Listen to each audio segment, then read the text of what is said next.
I, Lawrence Wong, having been appointed to the office of Prime Minister, do solemnly swear that I will bear true faith and allegiance to the Republic of Singapore and that I will preserve, protect, and defend the Constitution of the Republic of Singapore. So help me God.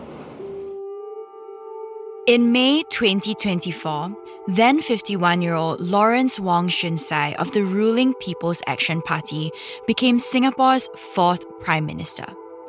The political elite assembled at the Istana, the majestic palace built by the British in 1869, for his swearing-in ceremony.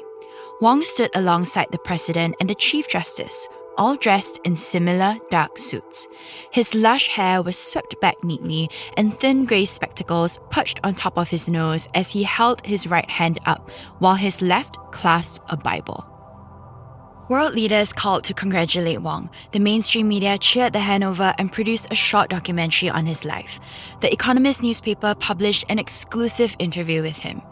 Singapore is an improbable nation, he told them. Still a small island in a vast and dangerous world, which is only going to get more dangerous. This undercurrent of anxiety is not new. For over 60 years, we Singaporeans have only known one government, and in that time, only 4 prime ministers. All men, all Chinese, all with the same message. We're small, we're vulnerable, it's a dangerous world, and the People's Action Party, or PAP, is going to keep you safe. There's no doubt that the PAP has delivered growth and stability, albeit with iron-fisted rule. But is it going to be business as usual under Wong? We're going to find out. You're listening to The Neighbourhood Boy, a podcast about Singapore's 4th Prime Minister. Over 4 episodes, we'll be exploring Wong's roots, his ascent, and his possible future. Today, we'll find out what Lawrence the person is like, from people who know him. This is episode 1, Our Boy to Man.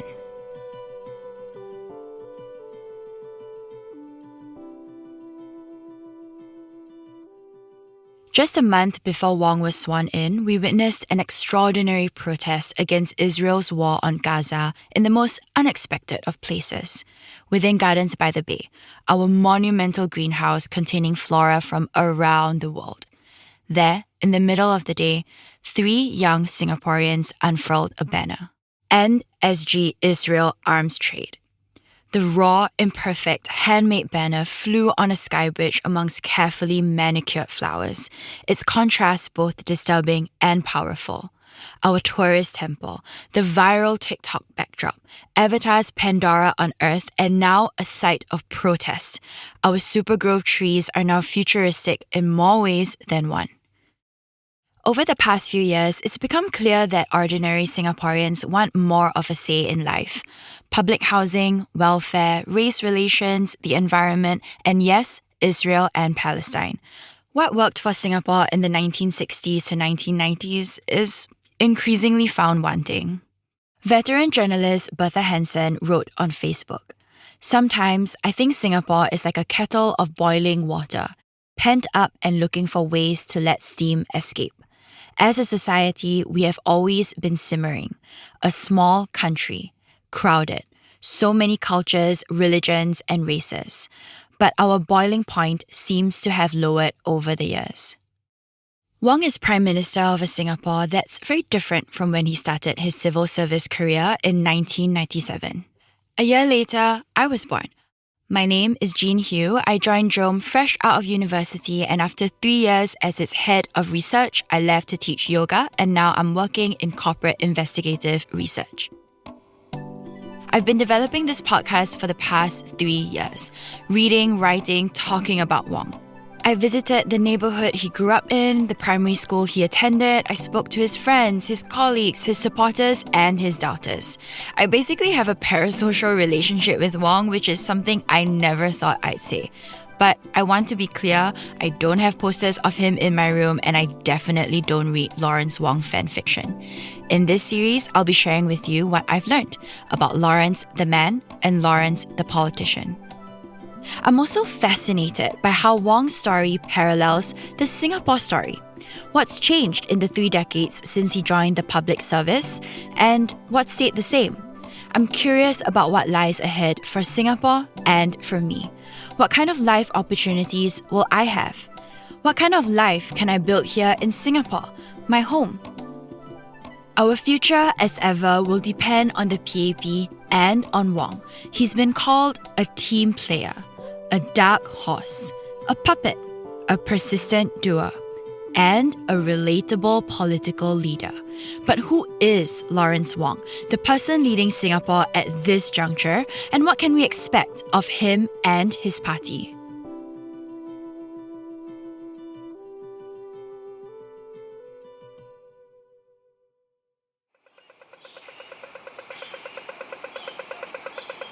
This is Marine Parade, the neighbourhood where Lawrence Wong grew up. In the 1960s, about a decade before he was born, it slowly emerged from the sea. Marine Parade was the first housing estate to be built on reclaimed land as part of the larger East Coast project. At the time, Lee Kuan Yew's government was trying to raise living standards, so public housing, healthcare, and sanitation were priorities. There was expectation in the air. The Marine Parade Wong grew up in didn't have an MRT station, but buses wound through its streets, connecting schools, HDB flats, wet markets, and the iconic Katong swimming complex. Like many of us, Wong attended schools close to home. He went to Haig Boys Primary School, where his mother was a teacher, and after that, he attended Tanjong Katong Technical School, more commonly known as TK Tech. I grew up in Bukit Batok and went to schools in the west, so the east isn't too familiar to me. One weekend, I went down to present-day TK Tech for a little recon. Just to capo a bit and get a feel of the school Wong attended in his teens. TK Tech has since dropped the tech from its name, so it's now known as Tanjong Katong Secondary School. Its gates were wide open, so I walked in. Canteen, basketball court, courtyard, motivational quotes painted on the walls. The school felt like any other Singaporean school, not shabby, not fancy. I was hoping to magically bump into one of Wong's teachers who might give me some amazing quote for this podcast, but fat chance. Instead, a staff member spotted me and gave me a stern warning to leave the premises immediately. Fair enough. I never actually got a chance to meet any of Wong's teachers, but I did meet Michael, who attended TK Tech at the same time as Wong. Over beers at Hougang Mall, he told me what it was like to be 14 at TK Tech in 1988. So at TK Tech, we are good at nothing. Basketball, we suck. Volleyball, we suck. Walao, I tell you, I did volleyball and I did NCC. So NCC, before I arrived, I heard that they were solid, but after that also they suck. Michael tells me that the school was old and run down at the time. So like for example, we have technical workshops as our classrooms. So my Sec 1 and Sec 2 classroom was inside a workshop. Yeah, I hate it. And we all hate it because the workshop is wood. So you actually have this big long wooden table and you just have chairs. Stools are not even chairs, stools because it's much higher. So you have stools and you conduct class over the workshop. During like now, mornings, rainy days, all our uniforms will be stained by the wooden top. TK Tech is a so-called neighbourhood school. It's a term used to describe government schools typically located in housing estates. They're perceived as less prestigious than quote-unquote elite schools, which tend to have a long pre-independence history, rich alumni, and fancy names like Raffles. I went to one of these elite schools. Growing up, adults would tell me that I made it. They said it was a chop on my forehead that I was different, better. But these elite schools were far from perfect. The pressures we faced were overwhelming at times. I'm not trying to portray myself as a victim, but one thing's clear. For Singaporeans, the distinction between an elite and a neighbourhood school was real. And it still is. Every prime minister and most ministers went to elite schools. Until Wong. For Wong, attending TK Tech was a very natural choice. He told The Economist, "My background is what it is. If it's helpful in making it more relatable to Singaporeans, so much the better." But this neighbourhood boy from a neighbourhood school narrative isn't as straightforward as it seems. No, it was not a neighbourhood school. TK Tech was not a neighbourhood school. Now it's a neighbourhood school. But when Lawrence Wong was there, to be honest, he will tell you that TK Tech was definitely a top 20 school. It was never a neighbourhood school. Should we rename this podcast then? Well, maybe it's just our regular reassessing of circumstance and social status, which Singaporeans delight in. One thing's for sure though, good old Lawrence was a guai kia through and through. No, they don't tuck out the shirt. They actually, in those days, they fold out the sleeves. I never saw him in our smoking corner, so I don't know. He's definitely not. He's definitely the goodie type. We have a smoking corner. Michael and his friends rolled up the sleeves of their school uniform to show off their black undershirts. They frequented the nearby Roxy Square for trendy haircuts and paid $1 to use their computer for an hour. But it seems like Wong just studiously attended his triple science classes. When I asked Michael if he and his friends were surprised when goody two-shoes Lawrence entered politics, they said no. That is, until he became Deputy Prime Minister. I think the what ignited it was when he became DPM. They were like, oh. You know. Here, I'll take a moment to share a bit about Jome's editorial vision. I joined Jome as its first employee. From the beginning, we were committed to building an organization invested in independence, rigor, and truth-seeking. Every single piece of work involves hours of research, discussion, writing, and of course, fact-checking. My time at Jome nurtured in me a deeper, more nuanced understanding of the role of journalism in a democracy. I believe that a healthy media ecosystem must consist of more than just the mainstream media. The dream for Jome was always to create a media outfit accountable primarily to you, our reader. If you value our work, if you see potential in Jome's voice, if you believe in the importance of independent journalism, I encourage you to consider a paid membership. Go to jome.media/Jean for 10% off your annual membership. Now, back to the podcast. Wong's relatively humble education and beginnings are among the reasons he's considered a somewhat unusual choice for Prime Minister. Young Singaporeans in neighbourhood schools can now, for the first time in history, see one of their own in the country's highest office. Wong would go on to study economics at the University of Wisconsin-Madison under a prestigious government scholarship. After a master's at the University of Michigan, he later joined the Ministry of Trade and Industry as an economist in 1997. That's before he moved on to the Ministry of Finance in 2002. Yes, I met him first when I joined the Ministry of Finance. So that was an interesting period, right? Since part of the arc of this series is about the 1990s.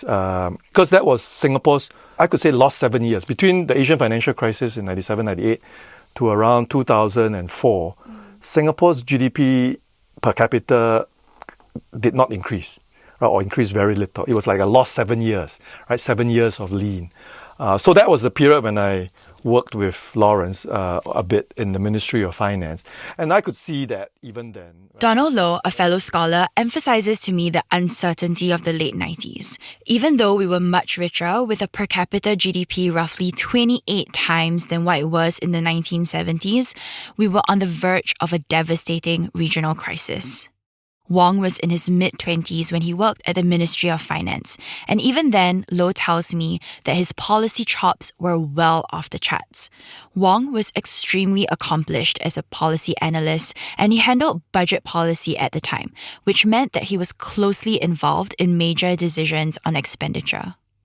Budget policy, he was also very much involved with even tax reforms, right? You recall that period was a time when we quite aggressively brought down income taxes, right, to try to spur entrepreneurship, promote investments in foreign investments in Singapore. You can see the longer term results of that, because after 2004, Singapore's GDP growth was well above our medium term average, right?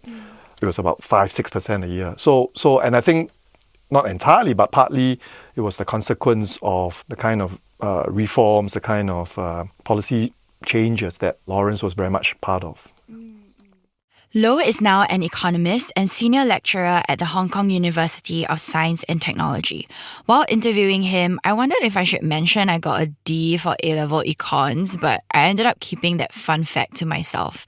You're going to hear a lot from him in this series because he's able to explain economic concepts clearly and succinctly, but also just because he's really fun to listen to. He tells me that policy making is an art that Wong understands. A lot of people study economics but have poor economic instincts. Lawrence happens to study economics but, for whatever reason, has very good economic impulses, instincts. And he applies that in his work, right? So partly it's his methodical nature. He's very deliberate, very careful, not prone to grand gestures or making bold pronouncements, right? You're trying to make economically sensible, economically rational decisions in a constrained political environment, by which I mean that politics doesn't always allow you to pursue optimal or rational positions. And Lawrence understood that, right? Wong's economic prowess aside, I was curious about what he was like as a friend and colleague. Was he popular? Was he a suck-up? If you missed a meeting, would he send you his notes? I think if you know him well, he's not reserved. He's very relatable, right? Very easy to talk to. He gets along with virtually everybody. I didn't know of anybody who didn't like him. Not everybody would think that he would end up as prime minister, but the consensus was that he was a very nice guy, right? And he worked hard, and he was not nasty or mean or not yaya, right? He's very down to earth, very whatever he asks his staff to do, he's prepared to do it himself, right? Wong would later remember his experience during the Asian financial crisis as formative. He told the Straits Times in 2020, "I realized how big a gap there was from my textbook understanding of economics and the way things work in the real world." Still, it wasn't clear at the time that Wong would stay on in government. Unlike Loh, he had initially been rejected from the government's elite administrative service. And I think that was why he had second thoughts about staying on, right? He felt that if he wasn't as valued as other people in the Ministry of Finance who were in the admin service, getting paid less than your peers and doing more work or doing more important work, any sane person would leave, right? Any rational person would think about leaving. Wong has publicly credited two bosses, Khaw Boon Wan and Lim Seong Guan, for convincing him to stay in government. And in 2002, the Neighbourhood Boy became an admin service officer. The following year, Wong finally followed his predecessor's elite educational pathway when he enrolled for a one-year master's at the Harvard Kennedy School. Sudhir Vadaketh, Jome's editor-in-chief, was also there at the time. Just like Loh, he recalls Wong as down-to-earth, likable, and in his words, a quiet, unassuming guy at the corner of the room. I think what was quite apparent to me from the start with Lawrence is that he was very friendly to every Singaporean out there, every person I knew, regardless of what their motivations were, why they were there. And I think that just speaks to his quite open, down-to-earth nature. And I think partly because of that, we hit it off right away. I don't want to exaggerate our proximity. It's not like, we met tons of times and we were hanging out a lot. But I remember in particular Lawrence, and I think it was his girlfriend at the time, coming over to my apartment for dinner one day. There were about 6 or 8 people in the room that day. So yeah, we certainly had a really good time whenever we met and chatted. I'm quite sure I made him chicken curry. When Wong returned to Singapore and government service in 2004, a new Prime Minister, Lee Hsien Loong, was about to take charge. He would oversee Singapore's efforts to become a leading global city. When my older friends and relatives reminisce about a simpler Singapore, I only have my imagination. Eating 20-cent satay on the street, playing with fireworks on Chinese New Year, dancing at New World Amusement Park. I didn't grow up in that Singapore. I grew up in Lee Hsien Loong's Singapore. I remember the moral panic over the new casino, the Marina Bay Sands towers that seemed to pop up overnight, the Formula One night race that suddenly rerouted my bus home. I grew up in Singapore, the global city. I don't know if that's better or worse, but I do know that we're richer. I also know we're bigger in both population and land size. Globally, Singapore became synonymous with wealth, but wealth brought with it greater inequality and heightened tensions between locals and foreigners, issues that Wong's government is still contending with today. In the 2000s, Wong served as Lee Hsien Loong's principal private secretary and then later as CEO of the Energy Market Authority. And in 2011, he joined the PAP and stood for election. While his team won, that year's general election also saw the Opposition Workers' Party, or WP, gain ground amid dissatisfaction about immigration and a hunger for alternative voices. Wong moved quickly up the ranks. Just a year later, he was appointed Acting Minister for Culture, Community and Youth. And by 2014, he was a full minister. So far on this podcast, we've heard from people who first met Wong as equals, in school, in government, in university. But I wanted to find somebody who was his subordinate. Singapore being Singapore, not easy to find. We finally tracked down somebody who worked under him at the Ministry for Culture, Community and Youth. We'll call them Arundhati. And their voice actor is Saki, Jome's head of research and social media. At the time, Arundhati remembers that one of Wong's projects was the National Gallery, which would open in 2015. I think he's a very smart guy. He can spot things quite well, and if he thinks something is wrong, he'll challenge you on it. And if it was wrong, I think he was fine with it. I don't think he will hentam you, and he's not a bastard. Arundhati says that Wong wasn't a bastard, but he wasn't super popular either. I didn't really connect with him that well. I think there's a certain, I wouldn't say aura, but there's a certain barrier maybe he has. He's not like super personable to his stuff, and so he wasn't always well liked. Sometimes he'll be a bit curt, although I will caveat that I don't think it is an issue with who he is as a person, like whether or not he's a good person or not. I just think that's his personality. And so like, for example, we would staff him, and at the end of the staffing, he'll say thank you, and then walk away. That's it. Arundhati contrasts this with the experience of staffing Grace Fu, another minister. She would literally go down to every single person that was there on the ground, shake their hands, and thank them. So that's a difference, right? And she was definitely more personable. He didn't have that personality, and I think it rubbed quite a lot of people the wrong way, at least in the ministry at that time. Not everyone liked him, but the interesting thing is that he was totally different in constituency, right? The way he was with the men on the street. He could connect with them really well, and they all loved him. I think maybe work-wise, there's a certain barrier that he has. As a politician, Wong experienced many shifts in the 2010s. In 2015, Lee Kuan Yew passed. Singapore celebrated its 50th year of independence and the PAP scored a thumping election victory. We later discovered that Lee's last years was spent with his 3 children squabbling over his will. Lee died not knowing if his house would be demolished, as was his primary wish. In 2016, the government formed a controversial ministerial committee on 38 Oxley Road. Wong was on it. That was his chance to show loyalty to the establishment and his competency in more unorthodox demands of Singaporean statecraft. Opposition politics was also getting more interesting. Tan Cheng Bock, a former PAP backbencher, had switched sides. He almost won the presidential election in 2011 and then was prevented from contesting in 2017 after the party controversially amended the constitution to institute affirmative action, limiting that year's contest to ethnic Malays. Tan founded the Progress Singapore Party in 2019 and along with the resurgent WP led to a strong opposition performance in the 2020 general election. I wanted to find out what Wong's political opponents thought of him. I spoke to Leon Pereira, former WP MP, who sat across from Wong in Parliament for 5 years. Okay, what would I say about Lawrence, the man? I think he is a decent communicator. That's come across as someone who can take complex ideas or difficult ideas and convey them in a way that is relatively easy to understand, and that's obviously very important in politics when you have to carry the public. And I think Lawrence probably does better in that regard than some of his colleagues. He speaks slowly and calmly, his voice is not shrill, and he's not given to anger in public. But having said that, he does debate the opposition sharply, sometimes very sharply. He does not shy away from that.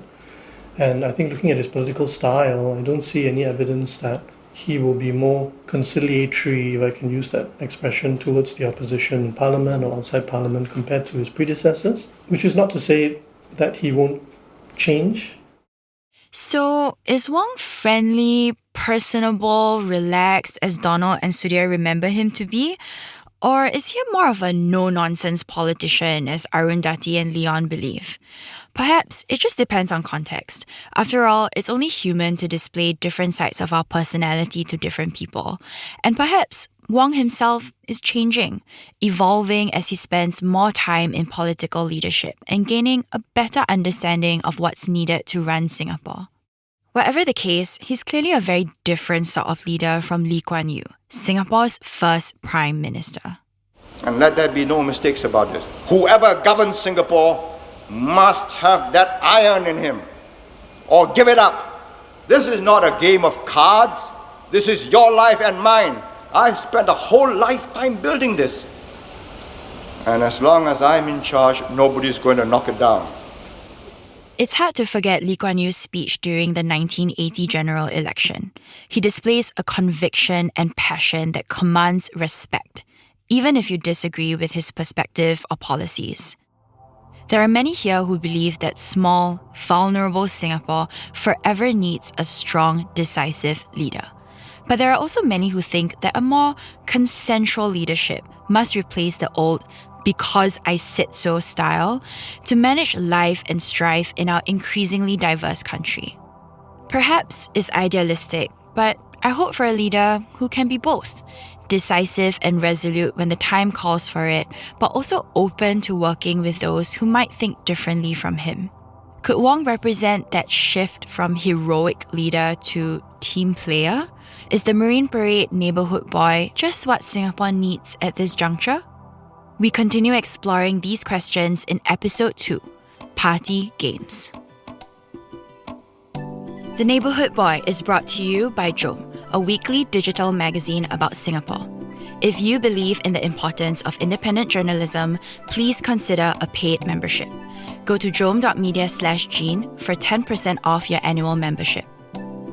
The Neighbourhood Boy is produced and hosted by me, Jean Hugh. The script is co-written by Sudhir Vadaketh and myself with input from Abhishek Mehrotra. This podcast is edited by Artwave Studio with original music by Loki.